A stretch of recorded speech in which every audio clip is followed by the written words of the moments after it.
পবিত্র মাহে রমজান আমাদের দোরগোড়ায় দাঁড়িয়ে কড়া নাড়ছে। একদিন বাদেই রোজা শুরু হবে। রোজাকে সামনে রেখে মেহেরপুরের গাংনী উপজেলার বাণিজ্যখ্যাত বামুন্দি বাজারে আজকে বেশ জমজমাট হয়ে উঠেছিল রোজার আগের প্রথম এই হাটটি। ক্রেতাদের উপচে পড়া ভিড়ে হিমশিম খেয়ে বসেছিল বিক্রেতারা।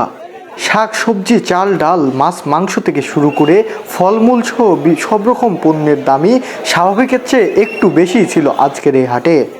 তবুও রমজানের আগে প্রথম এই হাটটিতে যে যার মতো প্রয়োজনীয় জিনিসপত্র কিনতে ভিড় জমিয়েছিলেন মেহেরপুরের গাংনী উপজেলার বাণিজ্যখ্যাত এই বামুন্দি বাজারে।